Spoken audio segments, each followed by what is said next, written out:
Bonjour, ici c'est Isabelle, j'espère que vous allez bien.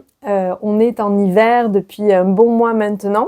Oui, je sais, en hiver selon le calendrier énergétique chinois, c'est-à-dire à peu près depuis le 7 novembre.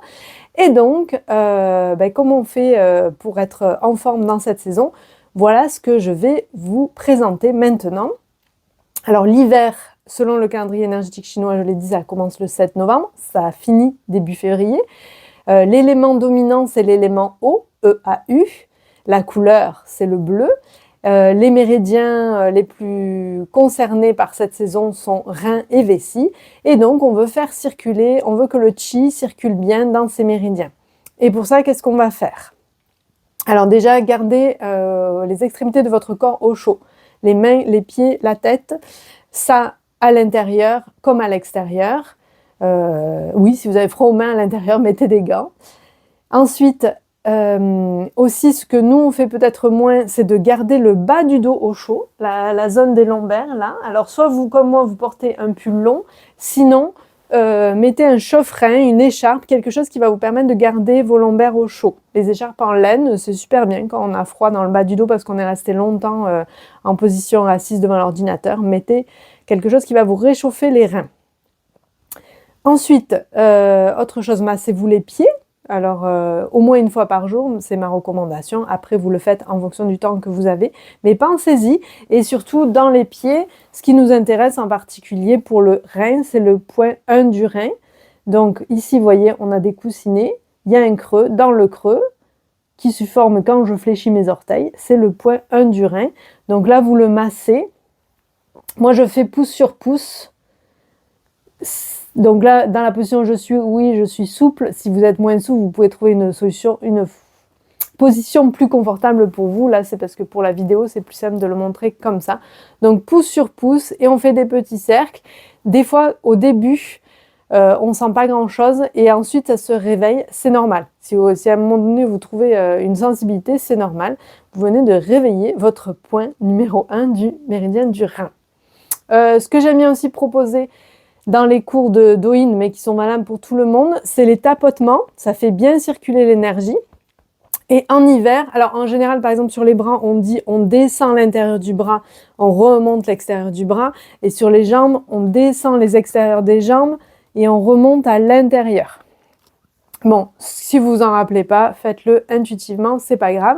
Mais surtout, en hiver, ce qui nous intéresse, c'est les os, parce que le méridien du rein est associé au squelette, aux os.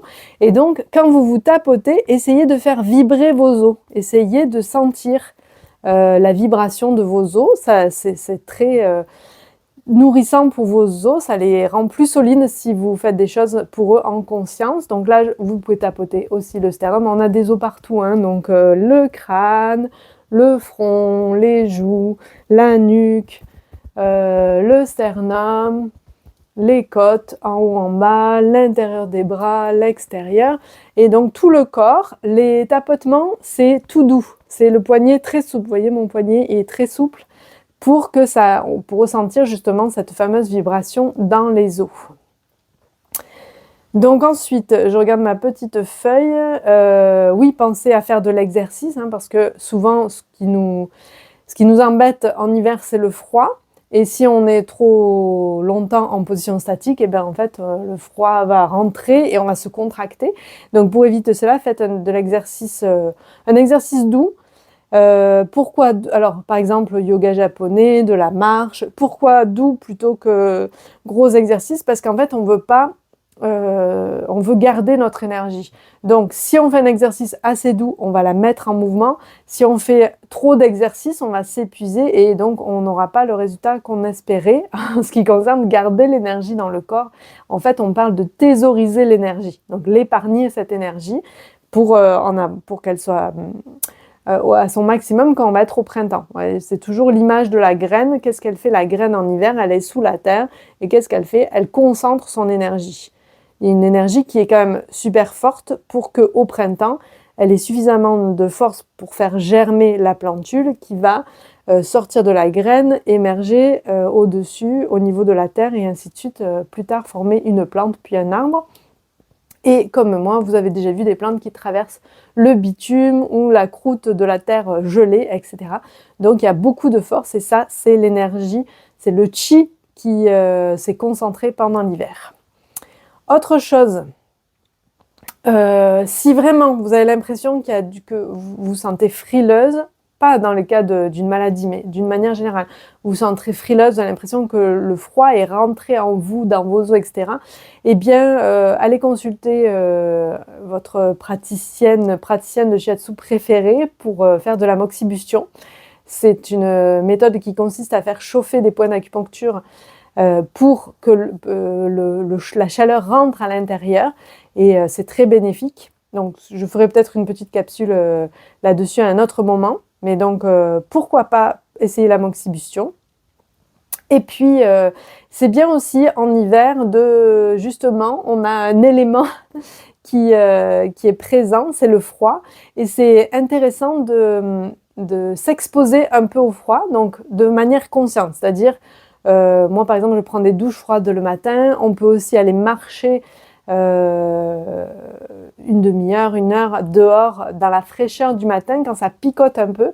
C'est très bon ça aussi de s'exposer au froid, de permettre au corps de réagir au froid en fabriquant de la chaleur. Si vous êtes tout le temps dans un environnement chaud, eh bien votre corps oublie de fabriquer de la chaleur, il ne sait plus comment il est. Et en fait, au final, qu'est-ce que ça fait? Ça produit de la frilosité.